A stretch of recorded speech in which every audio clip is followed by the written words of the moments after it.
Hello there everyone, this is Mark III and welcome back to a bit more Saving the Fire Nation from the depravity of the Wind Nomads. Yes.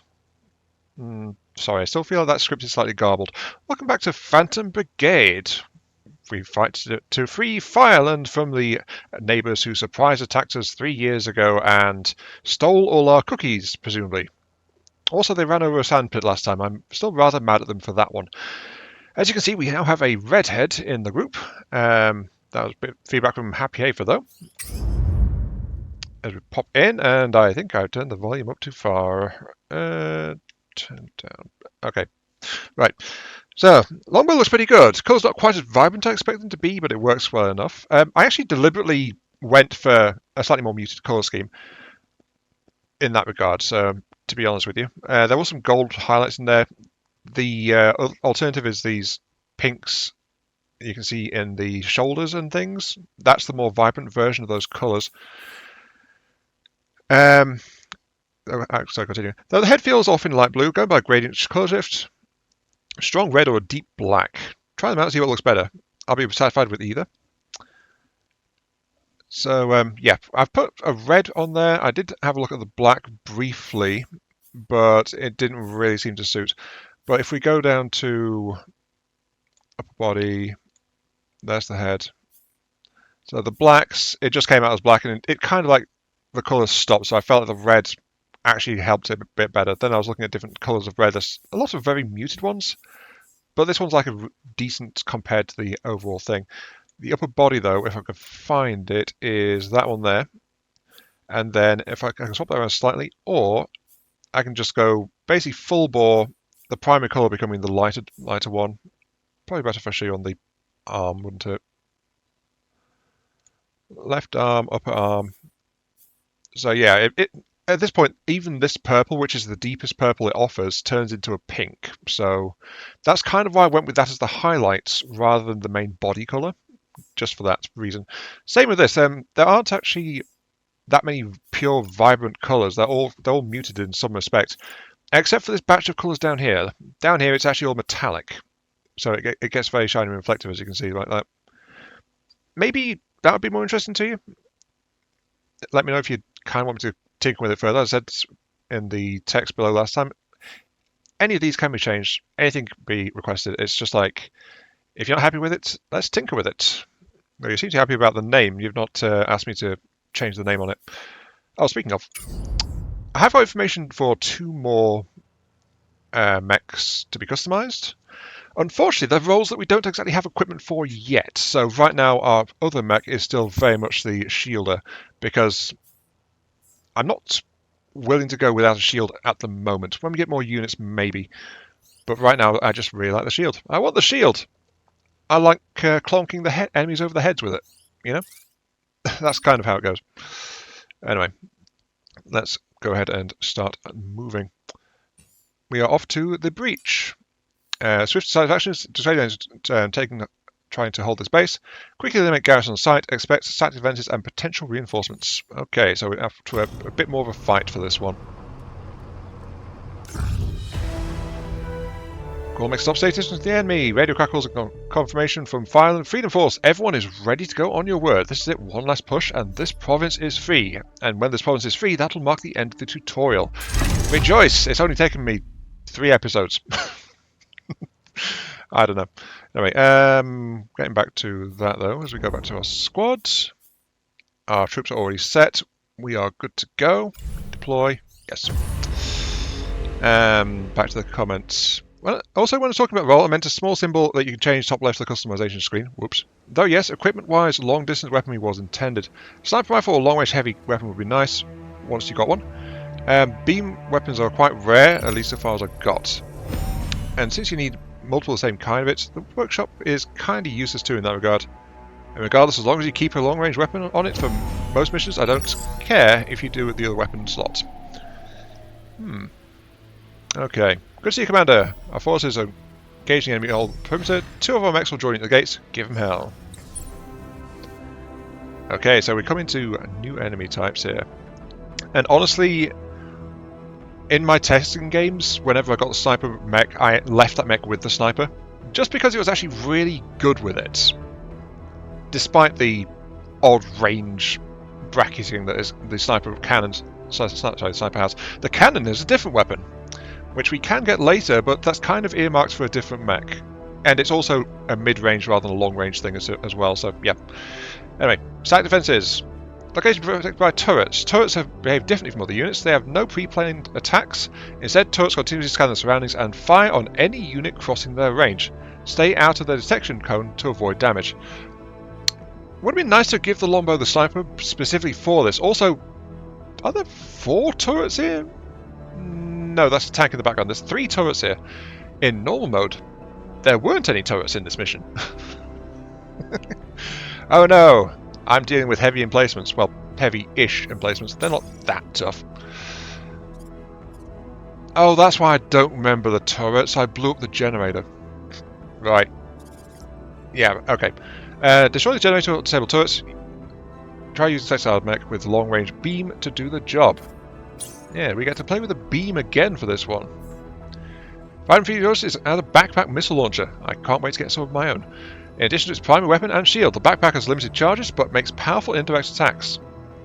Or, if you fire it while in motion, it fires indiscriminately in the forward arc the mech is moving in. So, be warned about that one, because the prediction doesn't predict that accurately. Forging disposal plan turn can complicate. Take your time, remember to come up with a plan for every unit, and avoid friendly fire. Given the right plan, your squad will be unstoppable. Well, one of the 2 units I've received customization requests for is actually a heavy beam one, so we get to play with the beam, but sadly we don't get to keep it. But the heavy beam is going to be quite useful for dealing with... the tower will be good, but it's generally good against everything. Let's see what we've got here, though. We've got 2 shielders. Looks like they've both got shotguns.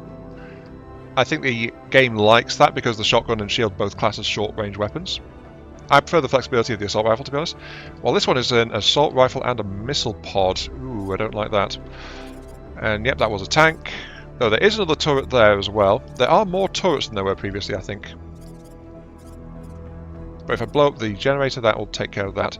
Okay, so I do need to try and plan this one, because as it said, I've got 4 units in play here.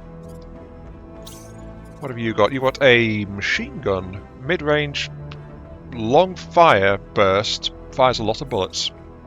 That might fit, because I mentioned there's a heavy weapon mech, which wants the laser eventually, but machine gun might do until we get that, or the cannon, depends on what I get my hands on. Machine gun's probably going to be first, I think, from testing. Yeah. Anyway, so I'm distracting myself just a tiny bit. Let me plan out and run this first turn as we go. Also, small side note, by the way, I realised during recording last time, when I'm replaying a turn just gone, it doesn't actually play the sound effects from the battle, so that's a slight hiccup in any future plans regarding that. But getting angles and things I'm going to keep doing, just see if I'm toying with plans out with that. But anyway, let's start to set up our deadly dance of doom. Yes, dance my puppets. I will not throw away the allied units at all, because they are actually pretty heavily armoured and armed.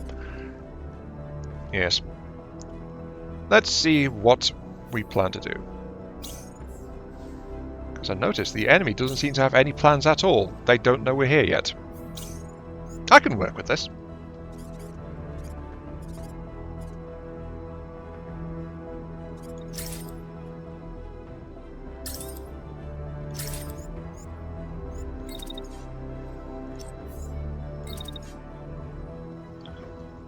Okay, first turn is mapped, and as you can see, I am charging the gates very, very, very hard. Yes. Well, I did say I play aggressively. So, something else I've also been very aware of is I need to improve the cooling on my units just flat out. They are very poorly cooled at the moment, but that's just because I don't have parts yet. Anyway, so first off, the guy with the machine gun is charging in full bore. Not attacking with a machine gun because I want to wait and see what happens to enemy presence, but those missile salvos are both heading straight towards the enemy tower generator to make sure that thing goes out. Or it should do. The B-mech is actually moving forward and focus firing on the enemy here, who is... I think I'll actually... we can't move the attack forward. Never mind, I had the attack where it was for a reason. So it's focused on the guy back there with a missile pod. Should take him out pretty hard. But I want to remove that as the other source of missiles as well. As for my units, well actually, this guy shows pretty well what I think about like having a slower mech. So I used a jet burst here. It delayed the firing of the beam. But that's because, quite simply, that is its movement. That's most of a turn's movement is just that. So this mech is horrible for speed. Even my so-called heavy shielded units in my test games are way faster than this. So yeah, don't expect slow hulking behemoths from me, not at all, no. So my units dash to get further forward and then running up front straight away. This is still a medium borderline mech pretty much, but SMG on the turret and then SMG on the tank as a backup to try and take some things out. I did originally have the machine gunner attacking the tank as well, but I'm not sure how well the tank's going to survive what's coming at it, so I've left it alone with preference to letting this guy cool off and be able to fire full force next turn, or shield next turn as needed. And then, of course, the longbow.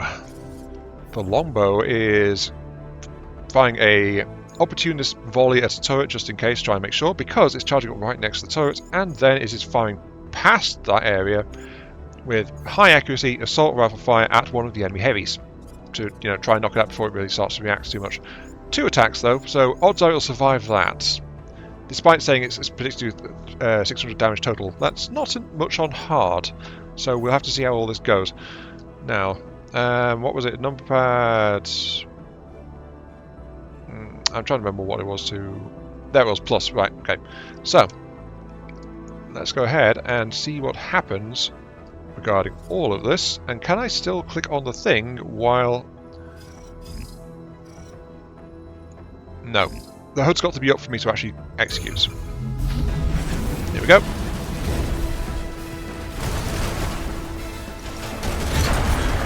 There's the beam. Shots coming through. Okay. First on fire, comms are down. We have 4 identified mechs at the gate. What are you waiting for? All units engage immediately. Well, it was very polite of them to wait for me, yes. Also notice the arc was slightly off on the missile pod. Let's switch to replay mode so we can fully pass what happened there. So they were launching, as you can see, in a forward angle a little bit. They're not as bad as like a much faster mech, so I think it does depend on the speed of the unit and such, how much they angle the torso. But as you can see, they were kind of going forward though in some of their bursts, but they were correcting more or less. That's fine. So this one fired at that turret, didn't knock it out though, but did badly damage it. And the beam also made contact with the mech in question over there. Okay, let's take a look, see. So, how are you doing, my friend? As soon as I get a camera. Whoops, that was through a building. That's okay. This unit is only partially damaged. On medium, this would have probably outright killed that mech. And oh dear, it is moving into a... It's colliding with its own turret ally. Yeah, good job. Good job. I'll leave you to let you do that. Okay. So, didn't actually wind up taking anything out, including the tank over here, though the tank did lose all its sidearm. It's about to turn around and move. Actually, no, it's not. It's kind of hanging out there, isn't it? That's okay. That gives me an idea for the beams next turn. What can I say? I'm going to play with fire a little bit. That's fine. And more importantly, what are these guys doing? They are activating. The turrets, as we can see, are swinging around, and they are going to trigger as well. And they're not down yet, so I think I have to be wary of that one. Okay, let's go ahead and soak this up and get ready for the next one. All my units are quite exposed to incoming fire at the moment. This is normal for me. Will this get a pilot hurt? Maybe. We're going to find out real soon.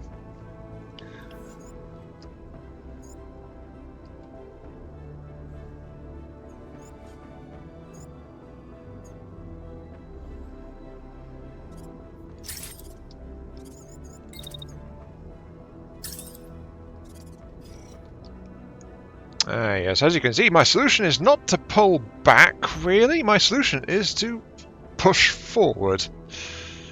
Yeah. Okay, so let's get the next part of Happy Apes comment, I think, which covers this quite nicely. You say you prefer close range. Will you build yourself melee weapon focused mechs? Yes. The other planned mech design actually is requested to have a melee weapon when I get my hands on one. Some weapons are quite good, though I struggle with targeting. I find it finicky myself. They often have odd movement requirements, including the attack animations. Like an axe that does a sideways half circle swing and requires to rush forwards before swinging, so it needs attack, walk away, then rush in again instead of staying close by. It feels awkward to use, especially in tight spaces where melee weapons are supposed to shine. I can't say about other melee weapons, honestly, because I have only ever had my hands on blades. Specifically, I've had my hands on early versions of the primary weapon version and the secondary weapon version, which can also be used in the primary slot, by the way, just to confuse the two. But the primary version is a bit longer reach, hits a bit harder, usually has a bit longer of an attack animation as well, things like that. So I don't know about axes or other melee weapon types, but the blades I've actually found can be quite predictable to sort out. Which I also tend to play very aggressively with. But anyway, speaking of aggression, I've been scrolling back and forth to try and keep you guys looking at the screen, like, yes, look at this. Funny things are happening, yes. So, the only unit not actually advancing is the allied heavy gunner, and my shield is actually retreating slightly, but the beam carrier and the longbow are pushing forward. The longbow especially is going very aggressively forward. Yes, it's charging. Still, even though it's not got a melee weapon. Maybe that should change, but no, it's actually meant to be a mid-range type, isn't it? Okay, let's show you. So, we have got ourselves selected with this one. It is going to be taking fire from that tank. I don't want to absorb it with this pillar here, which is a convenient block, so I'm going to shield tank it.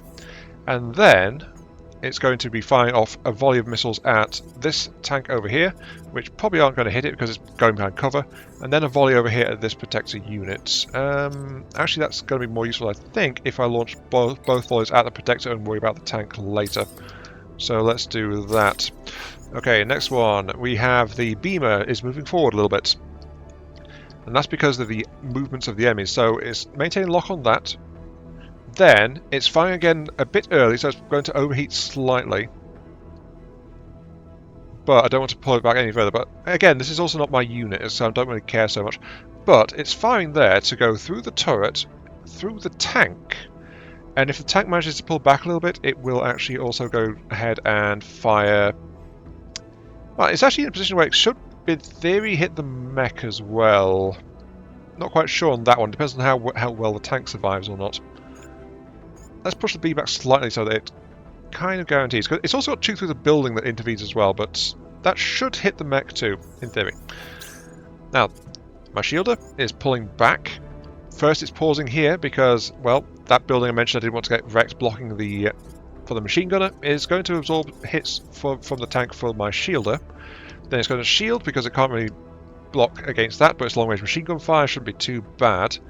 Dives back into cover and then unloads twice, also at that mech, to try and finish the job, because I'm not sure if I'm going to finish that mech off or not this turn. We're going to find out.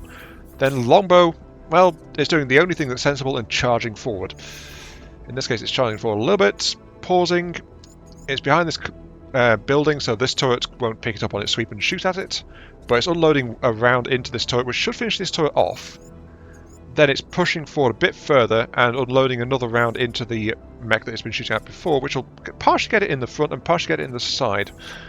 How well that's going to work out, we're going to find out real soon. So, let us go ahead and see what there is to be seen. Execute!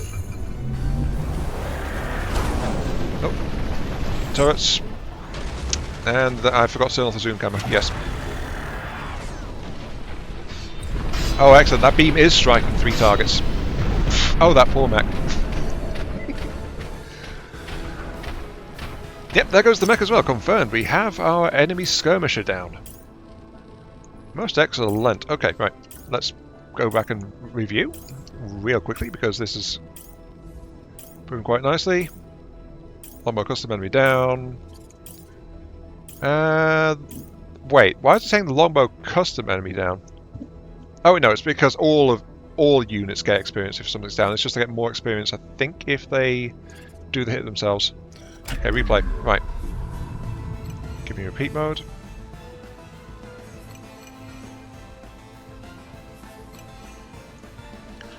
Okay, so that turret did get taken out by the missiles. I weren't sure if the salvo was going to deal with the building or not because building damage isn't modelled in the prediction. And then it goes and empties another clip into that one, so that's so far so standard. In this case, that barely got taken down by the turn, so the extra shots from my shielder to help it also good. Though notice this building that's acting as shelter isn't going to be acting as shelter anymore because the beam just completely gutted it. Down it goes. And what other units should we lose? That tank's probably, yep, goes the tank, but it survived just long enough to get the attack to hit the enemy mech. That poor mech is kind of getting pummeled.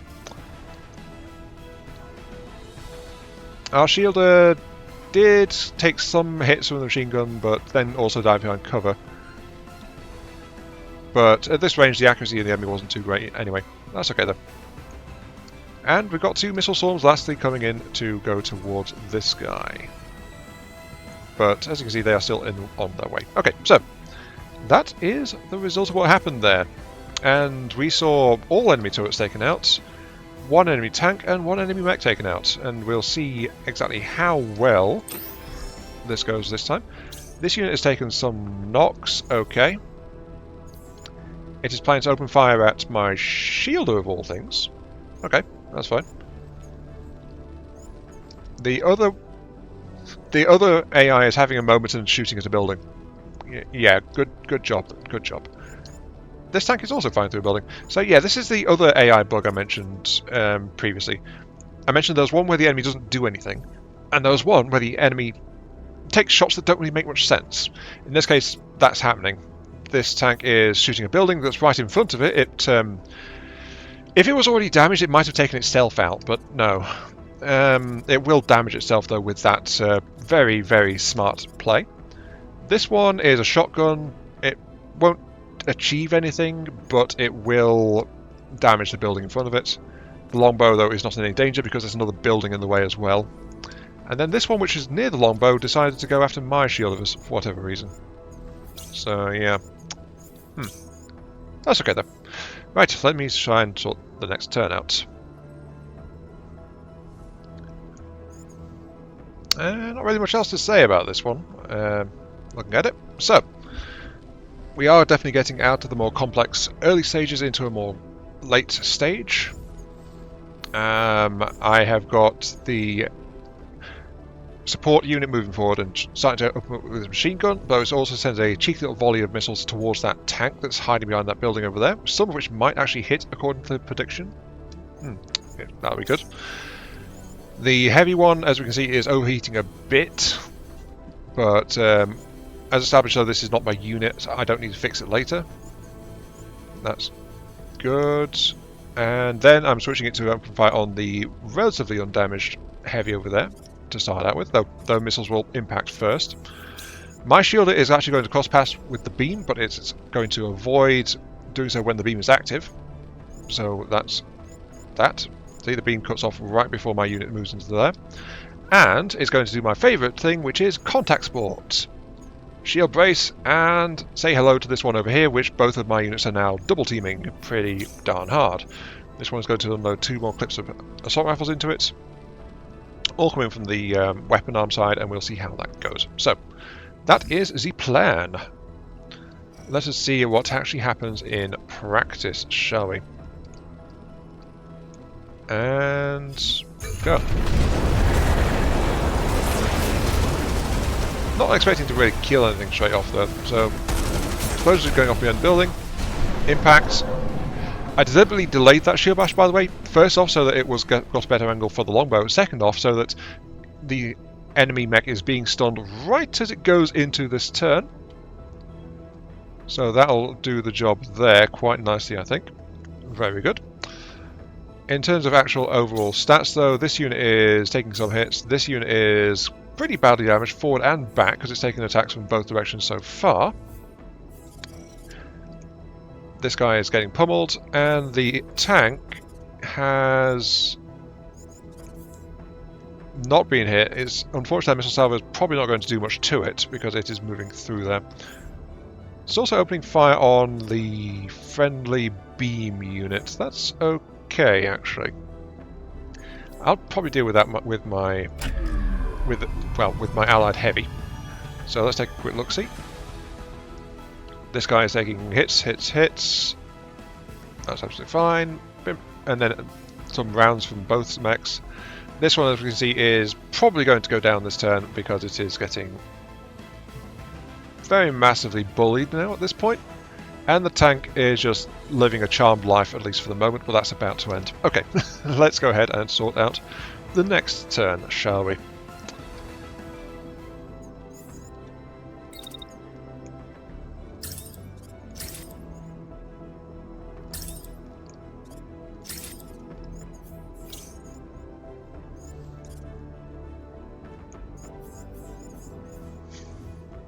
Okay, something again similar, just pushing forward.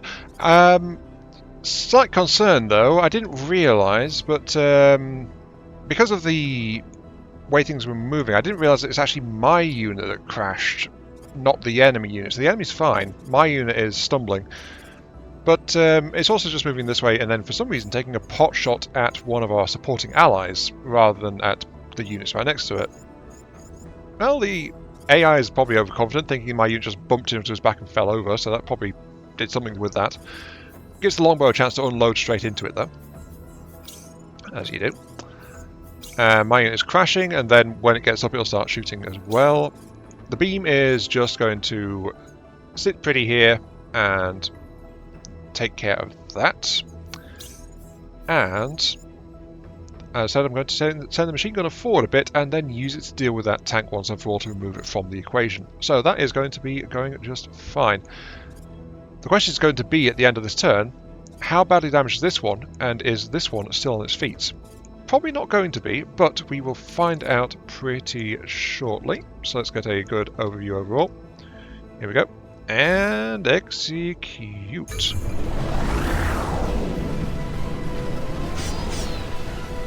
Oh, something exploded on that unit. I think its legs just went, and now it's trips. There goes that one. There goes the tank. Very good. Okay, yes, we are down to a single opponent.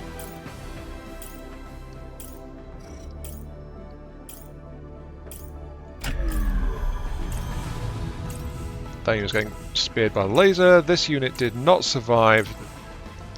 Oh. Looks like the missile value had it crashing already, and then the machine gun fire took it out completely. Okay, that is sorted.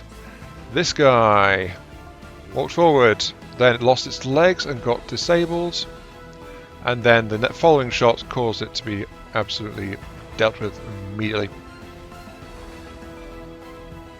I think that was a disable, not a pilot stun, because remember, we've got the more damaging rifle on the longbow, which actually does better structural damage, but it does not, well, not structural, unit damage, but it gave up pilot damage. So that was a case of the unit stumbling because his legs got blown out. And then that's just an overkill right there. Probably revenge for daring to have such a strong back that my unit bounced off it. Probably. Okay. But all that's really left to do is dogpile on this guy.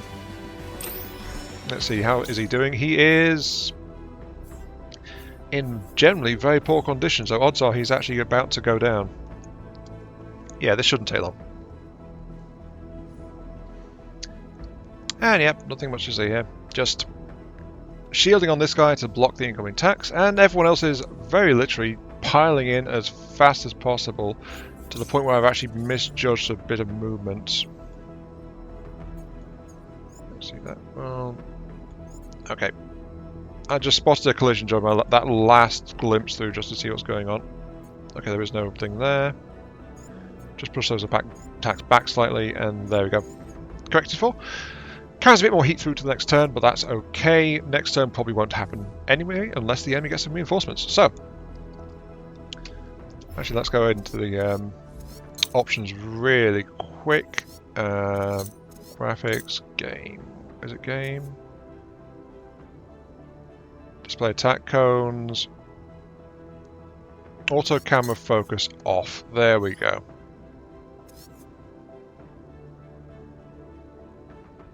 Auto slow motion for unit arrivals and deaths. I'll leave that on. Anyway. So, let us see what happens and the less units valiant stand. I'm sure this underdog will turn it around and win. Wait, no. They're my enemy. I don't want them to win. Yeah. And there we go. The beam did the job. Then everyone else is just piling in. I think we got him, guys. No need for the double tap there. Overhead, confirm massive damage structures, multiple undefined mechs on site. Quick response squad rapidly descending. Okay, so we're actually not done yet. Okay. And they are dropping in from the sky. We got a couple of tanks. They are going to start firing fairly soon. We've got, looks like some kind of autocannon type. That one is a conventional tank, okay. Incoming we have got a... I'm not sure what the weapon is. I think it's a shielder though, so it's probably a shotgun, and this one is a shield. So yeah, okay, right. So we have got things coming in. That guy didn't win, but the enemy is still coming.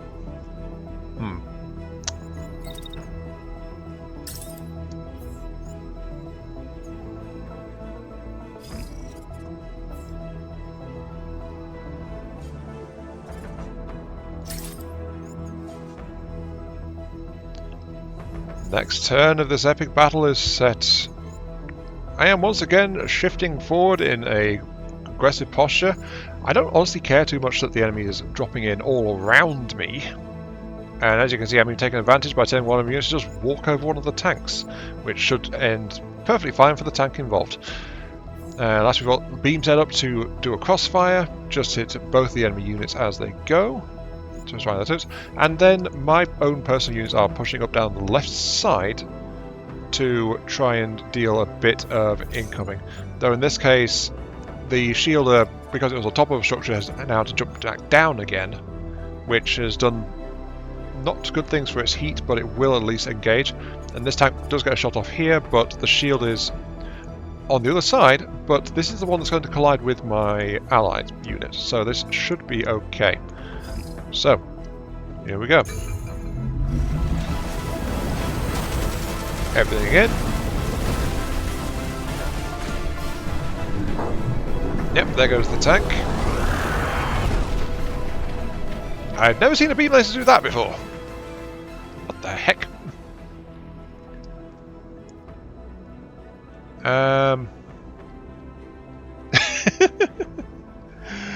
Yeah, I've never seen a beam laser do that. Worst of all, the beam is not just randomly reflecting, it's also causing damage.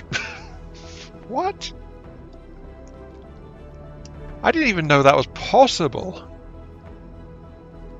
Certainly it's not predictable, is it? Because I predicted this to go through and hit the other guy over here, who is being pummeled and knocked around a little bit. Okay, right, so, that was curious. Let's see what's going on. This guy drops in, is under fire already from incoming allies. Notice we have a slight discrepancy here in the recording. It's not angling the shots up, so this is actually going to be really bad for any kind of capture afterwards. Attacking units that are dropping in is a pretty bad idea, it seems like. So keep on shooting, keep on shooting. Here comes the beam. Fires, fires, fires. And then something about it as it twists around actually sends the beam lancing off over that way. I do not know what's going on there. This unit has... Oh, I know what it is. It's because it's got its shield up. So its shield isn't at the right angle for what's happening, but I think the shield is what's potentially causing the deflection to happen.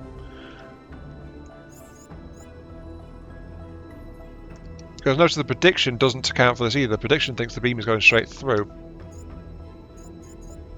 Ah. Okay, right. Let's try to plot this one out a bit further.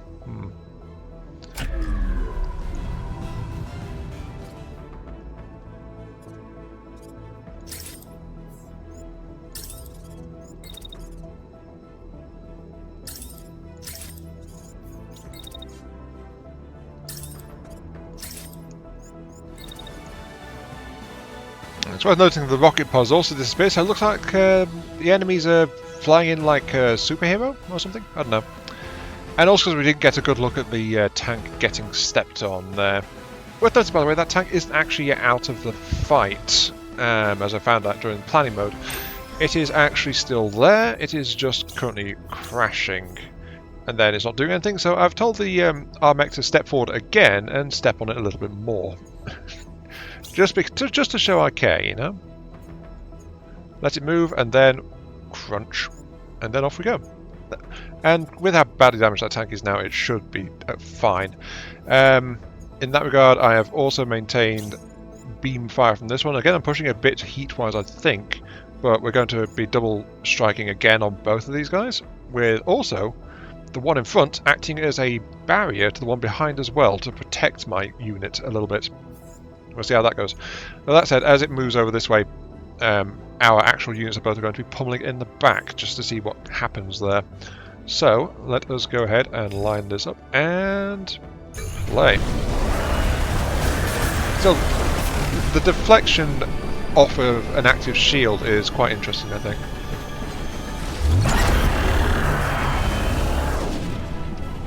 Oops, I think to have misaligned the beams slightly. Oh dear. Okay, so what I don't mean by that, I mean this guy is down and actually it's now hitting the longbow. So the longbow is in trouble, actually, because of that. And is actually very close to getting serious damage because of that as well. It's a... whoops.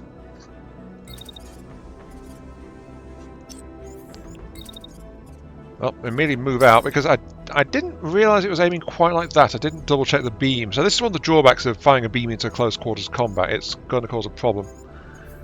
I don't think I can cancel the attack animation either. No, I cannot. All I can do is move this way, but this unit is so slow. And the target point is right there as well. So hopefully these two together will keep the longbow from losing any parts. Whoops. That said, though, look at this. So the impact site is actually mostly hitting the leg. The core is also very close to going down.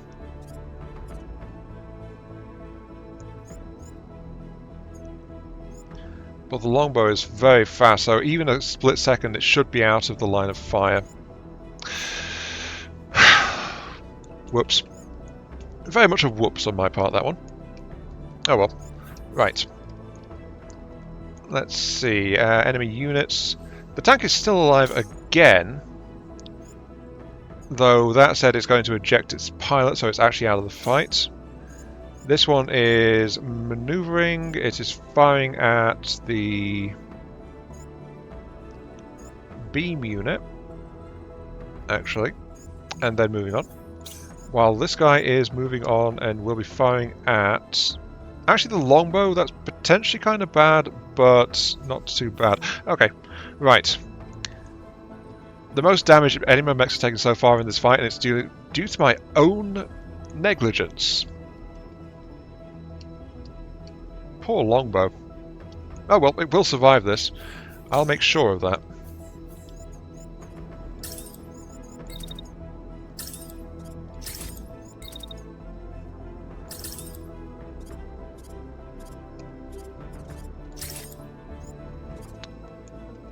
And we are set. I'm also slightly concerned about how much time I'm spending on the single fight. It's actually like, I think about 40 odd minutes, so most of the large part of the episode is being spent on a single fight. So we're going to have to decide what to do with that editing wise, especially if we want to try and maintain a pace of like 2 per thing. How much are we okay with glossing over, really, in terms of like turns and such? Because, well, if fights get more and more involved, then I can see it dragging to like 1 fight per episode, and that wouldn't be the best. So I need to figure out some way to sort this out a little bit better. Anyway, angles adjusting because of the accidental strike on the longbow. My units are moving forward to engage from the flank there. The tank is being targeted twice by the defender's SMG. The longbow is actually trying to take pot shots at the this tank here, though this tank is about to get stepped on by its ally now. Not that it matters, because that tank is also ejecting its pilot, so it's going to be out of the fight either way. So it's not taking pot shot the tank, it's pot shotting the enemy mech. And the heavy gunner is also taking pot shots to the mech, and then it's also going to move in to disable with a shield bash as well, just to see how all this goes out. So the longbow should come through this okay, it's just pretty heavily mangled at this point. Here we go.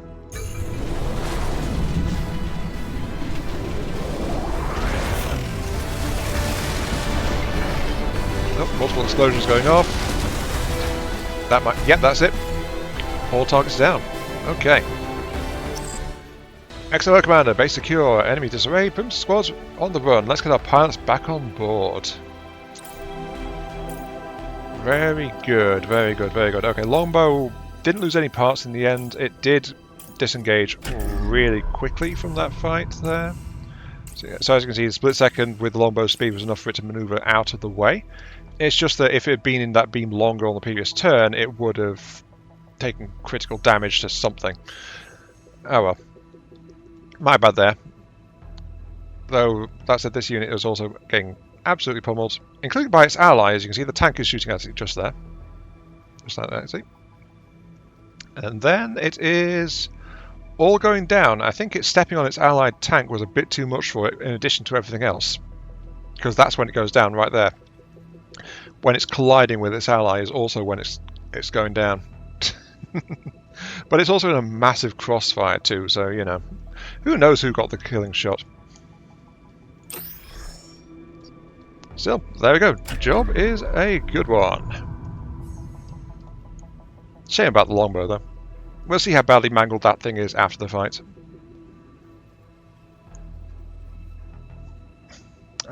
I've just set up something very cheeky. Look at the longbow.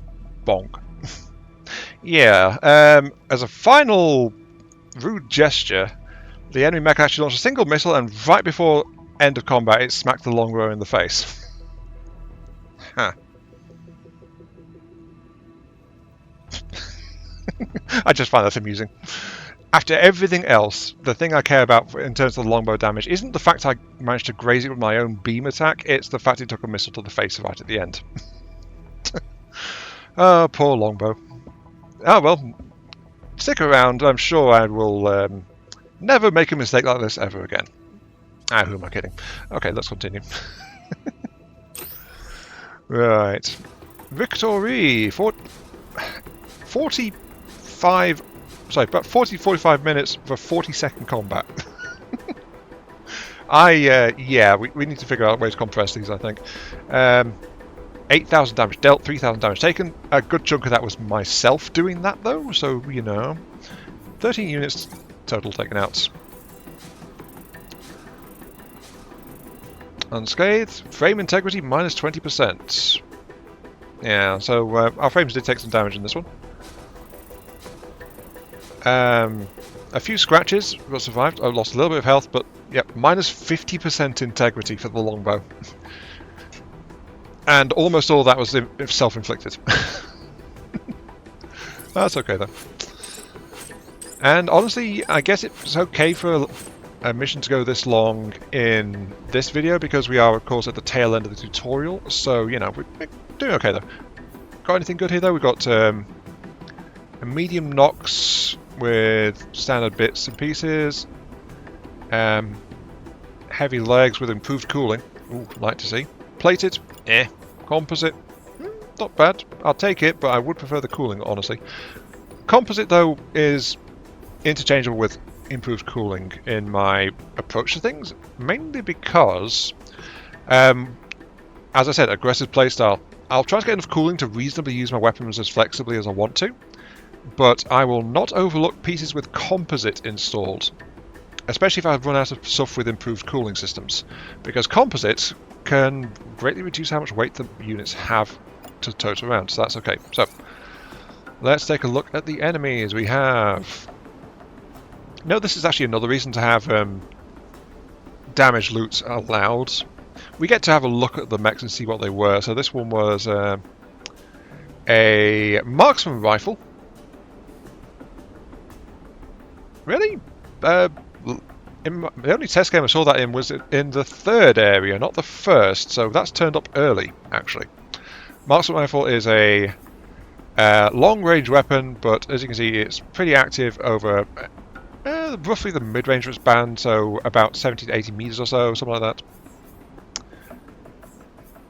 What does that say? Most combat engagements take place in quadrants 300 meters across. Yeah, that's fine.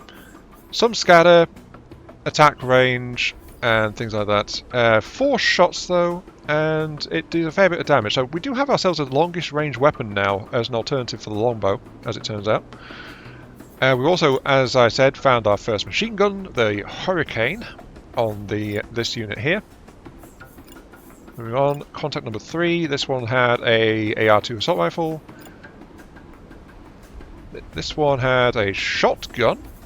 Okay, and then the last mech here, contact 2 from the reinforcement team, was carrying a MLS.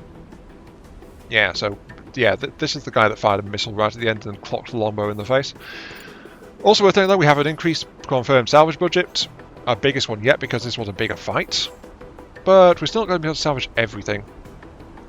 In fact, this is a good place to read the last part of Happy Ava's comments because it's quite relevant to this. Okay, so the cargo pack. If I roll back to the longbow, there it goes. The cargo pack did survive despite what happened. And despite being in the path of the beam, it didn't actually take damage. That was also interesting to notice. So, yeah.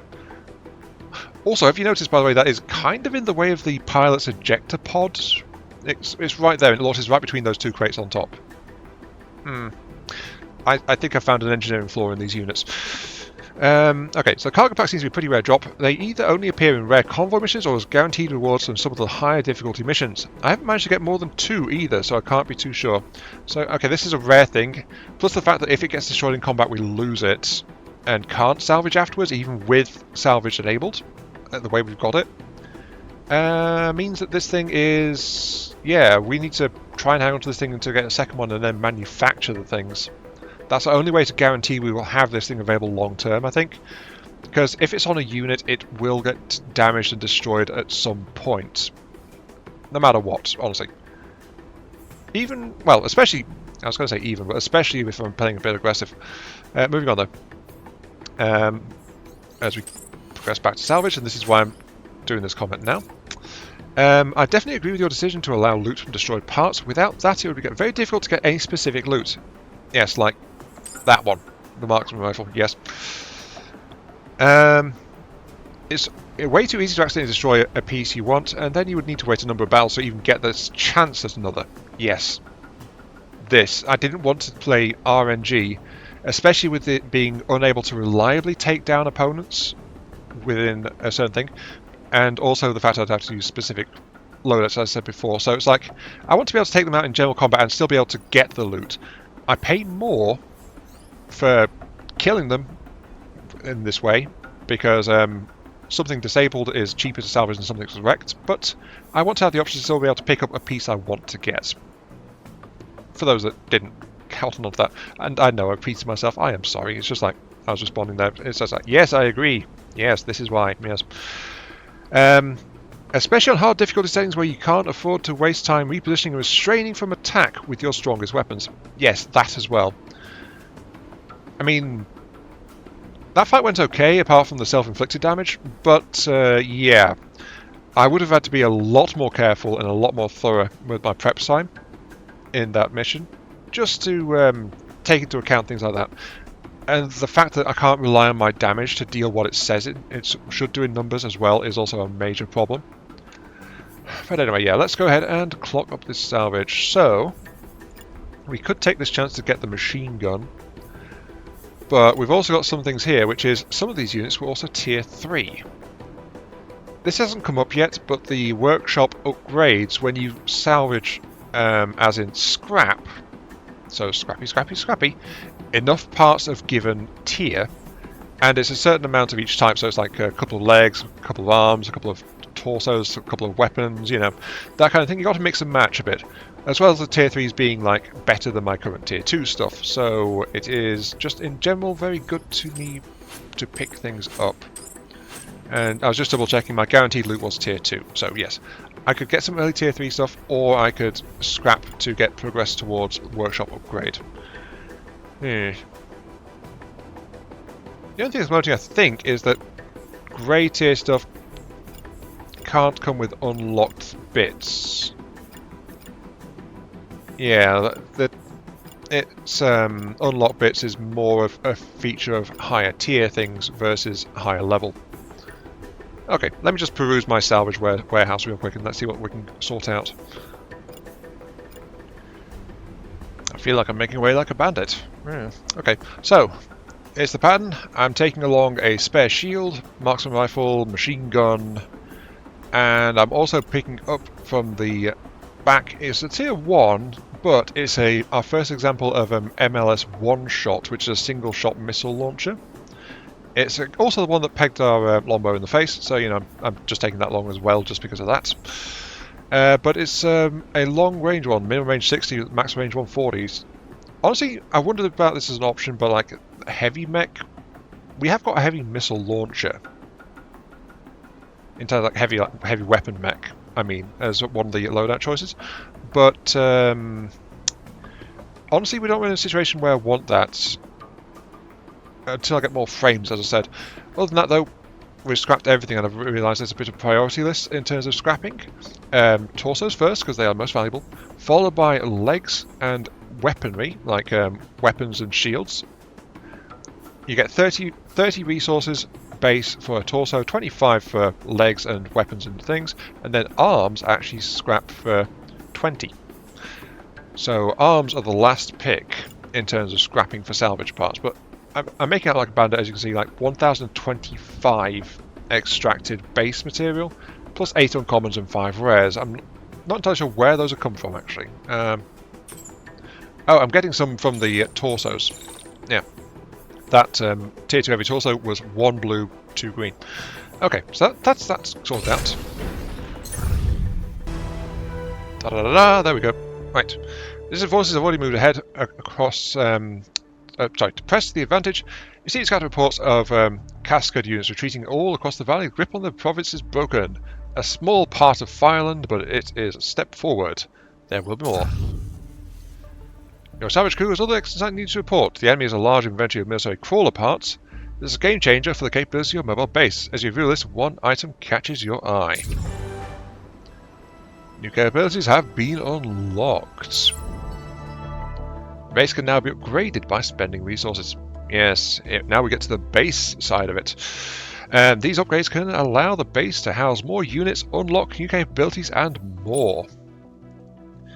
One of the most important systems you'll need in the days to come is the workshop. Hover the upgrade title to inspect details and then double click or long press to confirm it. So the workshop. There we go. Workshop is now online.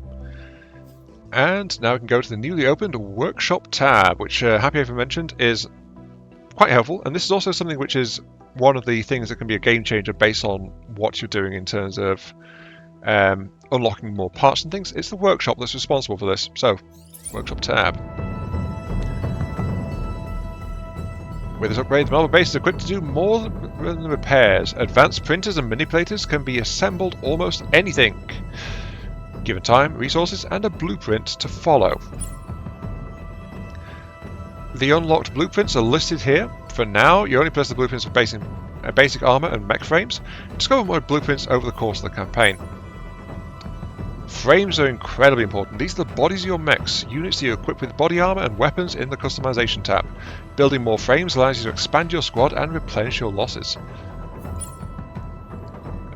Now, begin the building project by double-clicking on the build or clicking and holding.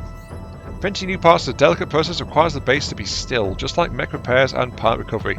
Manufacturing will occur when you stop to camp. There we go.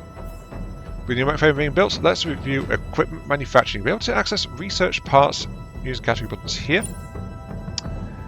Unlock projects in the workshop, you'll need to research them by scrapping parts. This can be done through the inventory or through salvage screen. Some projects might require multiple scrapped items to be researched. Check the workshop progress bar for information to learn more. Higher quality parts require a separate unlock. Yeah, so unlocking grey tier or something doesn't unlock green tier or above. You need to actually separately do green tier to get green tier and blue tier to get blue tier, etc, etc. There's probably more tiers above blue, but I have never seen them. I've not played the game that far. So, continue. Parts you manufacture will have the same level as the workshop. At its level right now, but it can be increased. And this is what I mentioned about requirements a few minutes ago. So, level 1, upgrade level 2, we need to have level 2 salvage. So it's not blueprints unlocked, it's salvage. So salvage 3 primary weapons, 3 sidearms, 3 upper bodies, 3 lower bodies, and 6 arm pieces. I don't have to learn that many blueprints, as I said, just salvage them. If you have enough parts for the higher level, you can increase the level of your workshop right now. Follow the instructions in the panel above. So, there we go. And all set. Now equipped for great face threats. Expand your squad to recover lost mechs. Make choices between equipping salvage or scrapping it to get resources. And workshop progress. It's up to you how to proceed.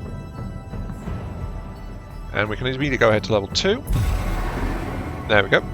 And since I dumped all of the level 3 parts from that previous mission into it, we already have 1 for primary, 1 for upper, 1 for lower, and 1 for arms. We didn't have to scrap the shield though. So yeah, because apparently that didn't count towards the sidearm. Or did I keep the shield? I don't think I did. Sidearms, I did not. No, I don't have any tier 3s in here. Yeah, so I did scrap everything the tier 3 mech had to offer, but it did not sort that out in the workshop. But when we camp though, we have 2 slots here. 1 slot is going to be a mech frame. We want to get another mech frame built as soon as possible, because that'll let me bring in additional mechs, additional equipment, stuff like that. It's a good idea to do it. But the thing is, it takes a mech core, which is up here, unit core. Now this is quite important though. We only have a very limited number of slots available, up to 4 right now, so we can build 4. But we also, if we go to the upgrades tab, this is often a requirement for various upgrades in here as well. Yeah, unit cores, rare components, base components, salvage bonus, this is just components, unit core, unit core, unit core. So you see, I mean, yeah, unit cores, it's, do we want it in our units or do we want it in our base? Basically. Irony. But if I take a look though, honestly, we could get this one right now if we want to do like improved heat dissipation to allow our base to cool faster from an overdrive, which is tempting. But right now, I think just to open up our options for units, I think an additional unit is what I want to do. And I can't really afford much else besides that. Yeah, the only ones I can afford right now all require unit cores, so no. And if you didn't spot it, yeah, there is an option here which gives +5. Yeah, that's how important salvage things like the cargo racks is. +5 to our salvage efforts. So the cargo rack is a very useful thing. And yes, I saw +10 a bit higher up. But that's okay. We can also improve our camps, and we can also upgrade our workshop in terms of quality of production, how many we can queue, and also upgrade it so that we can manufacture more easily. So in this case, this first one here is a pretty good one. Allows completing projects during combat mission salvage operations. So basically after a battle, when we're salvaging, it'll produce anything the workshop has queued. And then this one allows that to happen during any combat deployment, even if the deployment is a loss. So in this first one, salvage, you have to win the fight. This one, just be in a fight, ill print. So yeah, some important upgrades to be had in this place, but for now, not really much else going on. Let's switch back to the province. Members of Fire and Freedom Forces have established defensive positions and are anxiously waiting for your next move. It's time to lead them to the next province. Move out! While provinces await your help, to proceed, you'll need to approach the frontline outpost at the edge of the province and confirm your destination. And this is telling us about moving on to the next map. Province map, resupply point. We can actually pop back to this if we want to in other maps to do repairs and resupply. The thing is that coming back here and resupplying and repairing actually costs you hope, which is the mood of your crew and local civilian population. And so, as we saw before when we rested, higher hope makes things more beneficial to us, but if we want to, we can spend it to help us out, but it means that we're losing some of that potential benefit in return. Also, if we're not doing good enough, or like if we damage base too much that we're trying to liberate, civilian town in protection mission, or if we are too slow and the enemy manages to regroup, we lose hope because our people are losing faith in what we are doing. So hope is pretty darn important. We don't want to lose it if we can avoid it. Right. Call rest outside a busy border outpost. Outside, your allies are busy preparing defences, helping civilians, and packing to join you on the road to the next province. A few of the local 3F pilots approach the base, inquiring about joining your squad. This is also our source of, well, our primary source of new pilots, recruiting them here in return for resources. That said, though, we can get them as a reward for some random events. It's just, this is our main bit where we can actually choose the pilots we're going to get. Allied outposts in liberated provinces allow you to select your next destination. You can also recruit new pilots before you depart. Your squad will automatically recover on the way to the next region, which is good because the units are a bit banged up. It's worth checking the available recruits before departing. Click this button to check the recruit list. Let's see what we've got. Each province has different pilots. Saving recruits might not be available at your destination. With just 2 pilots currently at your disposal, this is a good opportunity to expand your roster. Okay, so growing your ranks is essential survival. Camp supplies might become scarce, pilots might be critically injured, or you might be pressed for time and unable to camp. First pilot, a rookie. Rookies are inexperienced pilots. You'll need to deploy them into a mission to learn their specialization and start leveling them up. But they can be hired at a low cost. This is basically like if you're short on resources or you just want to gamble a little bit.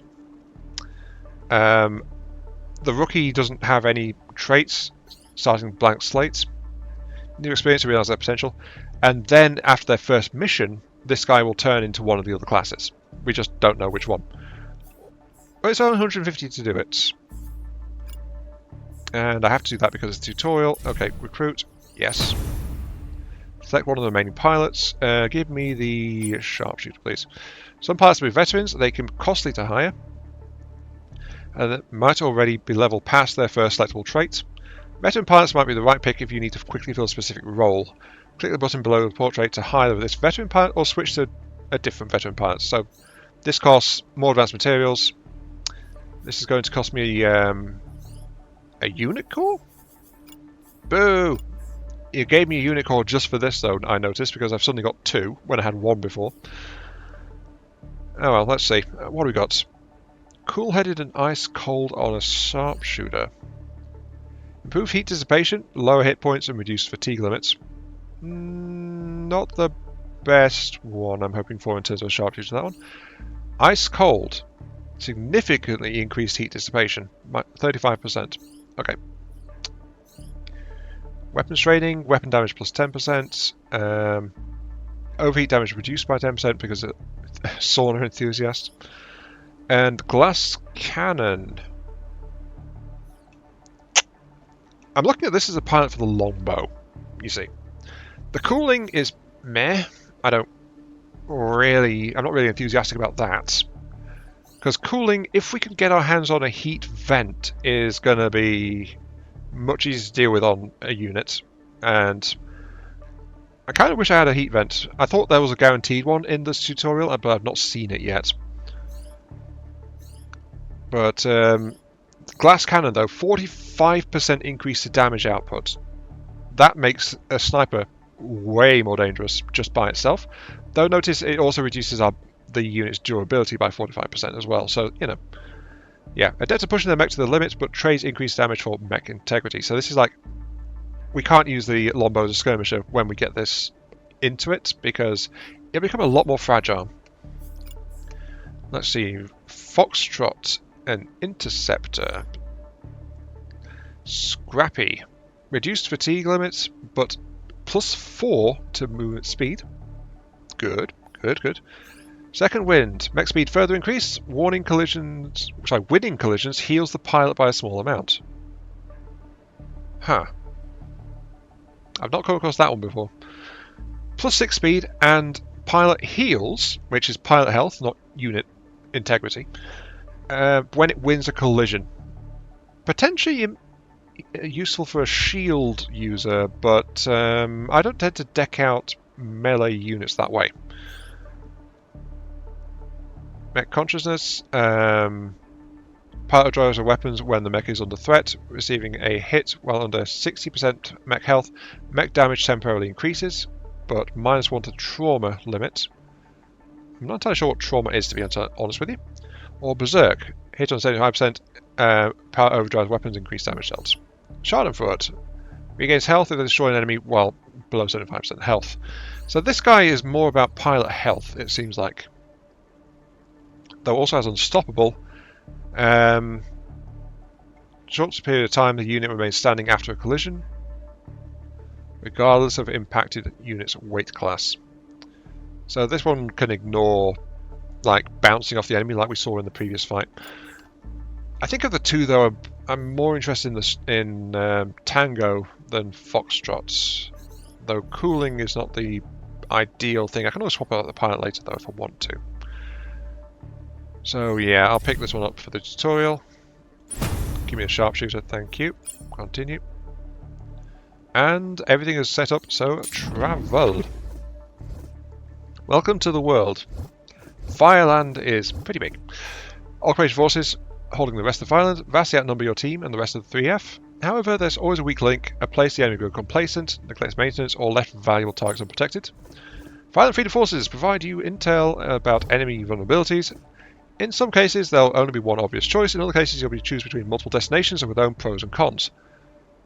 And right now we're going to go to Stigut. Apparently, you used to be able to like move around freely on this map. As in, like the previous map, it wasn't split up into areas. It was like you could move around, and you had to watch where the enemy was moving around as well to decide. And Happy if I said there was a common strategy was like dive in deep, get some equipment, then come back and conquer the previous areas. This one kind of enforced a bit of aggression, but anyway, Stigut. That is our destination. Once you select potential destination, review intel here. Enemy forces of the army. G, I think. Okay. Panel of Simmons mission preview and list of more modifiers, enemy strength, and other details. Heavy floors. Mechs in this province deploy without secondary equipment and are easier to destroy. Yeah, that's a slight flaw. Okay. And what's the other one? Easy targets. Joining to counter resistance forces in the region. Shorter raid and contest phases, less dangerous enemy squads, and increased salvage budgets. Okay, heavy floor though is actually a bit of a drawback for us. Yeah, the enemy's less dangerous, but them not carrying secondary equipment actually means that I don't get the chance to salvage said secondary equipment. Oh well.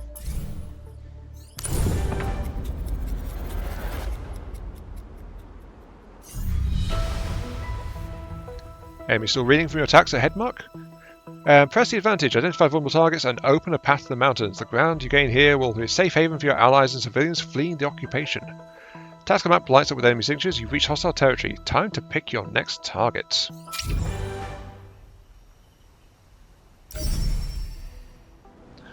And here we are. We've got some objectives. A +1, a +1, +3. The numbers do matter. And, as we can see though, we are getting larger amounts of rewards. So we've got a break-in, we've got a takeover, and we've got a convoy airlift. Okay. So, remember the numbers are important. So +1, +1. If you hit those two, that's not enough to fill this to get to the next target zone. But if we hit the convoy airlift +3, that'll max out immediately. But it deprives us of the loot to be had in these two. So, conditional rewards. Attack cash, overcome challenge for high payoff. Basically, they're trying to seal up a bunker. We go in and interrupt that.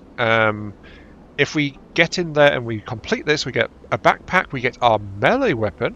Okay, so a melee weapon might become available next time. Some kind of short-range weapon, rare components, and a reactor subsystem. Takeover. A short-range weapon, camp supplies, uncommon components, and a thruster subsystem. Alright. And then this one. Interfere with the enemy, extracting valuable cargo from the convoy. Guaranteed. Heavy armor green. That would be good for a shielder. Mid-range weapon, camp supplies, basic components. Conditional, a long-range weapon, so potentially a different sniper or something. Rare components and some armor subsystems. Okay. So we have some potential here. We also have some loots to divvy out and things like that as well. But I'll pick the level ups now, and I'll sort the mechs out off camera and show you what the mechs are looking like next time. Because we are completely out of time, as you probably realise at this point. So, launch pad, missile launcher damage plus 40%, but minus 40% body armor. This is going to be a sniper type, so missile launcher isn't something it's really going to be carrying. It's carrying one now, but that's because it's currently in the skirmisher mode. Restored sleeper. Well rested status for 2 additional turns in combat, which makes them a bit more effective in a fight. I'm not so entirely sure. Missile launcher damage.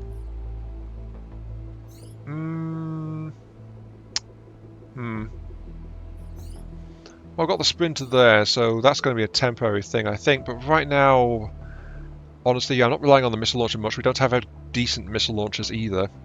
So I think restored sleeper, just because we don't want the minus 40% damage. I mean, if we had 40% less last time, this Sierra would have fallen. Sierra wouldn't be here if we had that armor missing in the last fight. Sure, do that. And then ability pulse field. Protected by high intensity magnetic coils. Kinetic projectiles making contact will ricochet without inflicting damage. Okay. Very good. And then of course we've got Victor and Tango. If we go back to our province, let's take a quick look at this. Recruits. Quebec. Whiskey, another sharpshooter. Oh, he's got the ones I wanted. The damage focus ones, not the cooling. Long range damage was 15%. Long range damage of 40%. So you see, just getting those two is a additional 55% damage. Coolant surge as well. Now we've also got a couple of other rookies in here too. No one actually has so far as said they want to claim a pilot. I say I'm aggressive, I say I'm reckless, but I don't actually, you know, I don't actually throw the pilots too far into risk deliberately, you know? Just saying. Anyway, our sharpshooter, stabilize, can temporarily ignore movement penalties. So yeah, Tango's just not very good sharpshooter. I'm not very happy with Tango.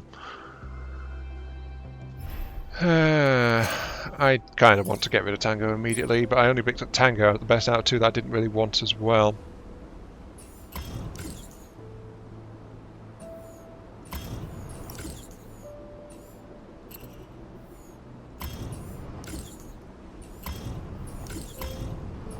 Oh my god, let me open that, please. Thank you, recruit. Right, whiskey. I want whiskey. will cost me a last mech core and some extra resources to get them. It's going to burn me out of advanced resources actually to pick up whiskey, but I want the damage.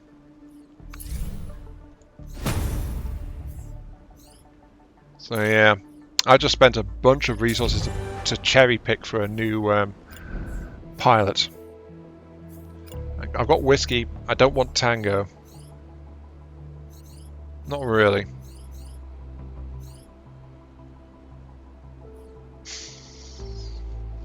Maybe the ice cold. You know what?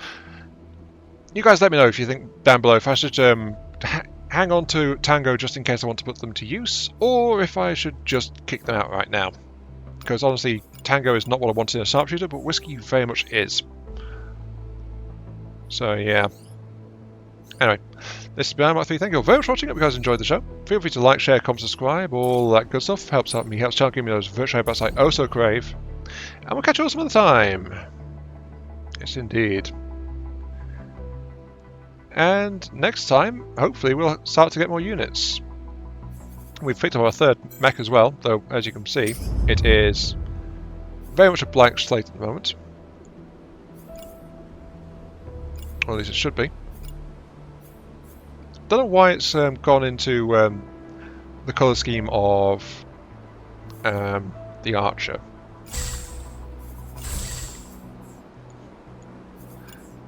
Actually, I think because it's not yet in use, it's not set up yet. That's okay. Give you that. Yeah, why do you have the colour scheme?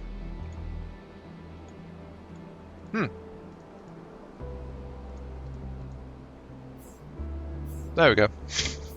Now you see the base colour scheme. Very, very white. And no, I'm not planning to leave it as an Erebus or anything like that. It is just how things are right now. And why is that arm still... I think I'm running into a slight bug in the paint scheme. But yeah, this is the default colour scheme though, as you can see, like very, very white. But yeah, I'll catch you all some other time. This mech will change, because I'm going to convert it into something.